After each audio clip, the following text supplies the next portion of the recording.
Team ইন্ডিয়ার batting অর্ডারে ৩ নম্বর position নিয়ে চলমান অস্থিরতা একটি গুরুতর সমস্যা, যা দলটির টেস্ট ক্রিকেটে পারফরম্যান্সে নেতিবাচক প্রভাব ফেলছে। রাহুল দ্রাবিড় এবং পরবর্তীতে চেতেশ্বর পূজারার মতো দীর্ঘমেয়াদীও স্থিতিশীল।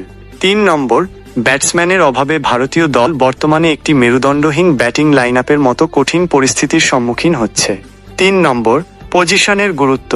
টেস্ট ক্রিকেটে ৩ নম্বর পজিশনকে প্রায়শই দলের মেরুদণ্ড হিসেবে বিবেচনা করা হয়।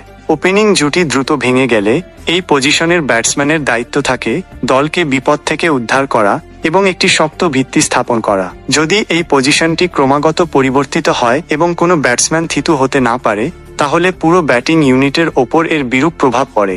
পূজারার প্রস্থানের পর থেকে অস্থিরতা। ২০২৩ সালে চেতেশ্বর পূজারা দল ছাড়ার পর থেকেই ভারতীয় টিম ম্যানেজমেন্ট ৩ নম্বর পজিশনের জন্য কোনো স্থায়ী সমাধান খুঁজে পায়নি। পূজারার প্রায় ১ দশকের স্থিতিশীলতার পর এই শূন্যস্থান পূরণ করা কঠিন প্রমাণিত হয়েছে। পরীক্ষা নিরীক্ষা এবং ব্যর্থতা। গত ৭টি টেস্ট ম্যাচে ভারতীয় দল ৩ নম্বর পজিশনে ৫ জন ভিন্ন খেলোয়াড়কে সুযোগ দিয়েছে, কিন্তু কেউই উল্লেখযোগ্য সাফল্য পাননি। এই পরীক্ষা নিরীক্ষা শুরু হয়েছিল গত বছর অস্ট্রেলিয়ার বিপক্ষে বর্ডার গাভাস্কার ট্রফি থেকে, যা এখনও অব্যাহত রয়েছে। বর্ডার গাভাস্কার ট্রফি, অস্ট্রেলিয়ার বিপক্ষে প্রথম টেস্টে দেবদত্ত পাডিক্কালকে সুযোগ দেওয়া হয়েছিল, যিনি মাত্র ২৫ রান করেন।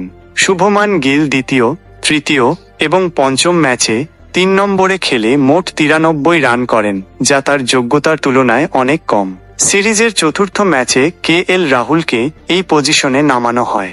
তিনি প্রথম ইনিংসে ২৪ রান করেন এবং দ্বিতীয় ইনিংসে খাতা খুলতে পারেননি। ইংল্যান্ডের বিপক্ষে সিরিজ প্রথম টেস্টে সাই সুদর্শনকে সুযোগ দেওয়া হয়, যিনি সম্পূর্ণরূপে ব্যর্থ হন। দ্বিতীয় টেস্টে করুণ নায়ারকে এই পজিশনে আনা হয়। বার্মিংহাম টেস্টের প্রথম ইনিংসে তিনি ৩১ রান করে আউট হন। দলের ওপর প্রভাব। এই দ্রুত এবং ঘন ঘন পরিবর্তনের কারণে দলের ৩ নম্বর স্লটটি অস্থির হয়ে পড়েছে।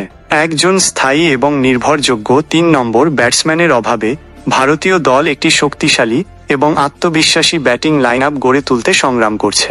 এই অস্থিরতা দলের সামগ্রিক পারফরম্যান্সের ওপর নেতিবাচক প্রভাব ফেলছে এবং দলটিকে গুরুত্বপূর্ণ টেস্ট ম্যাচে দুর্বল করে তুলছে।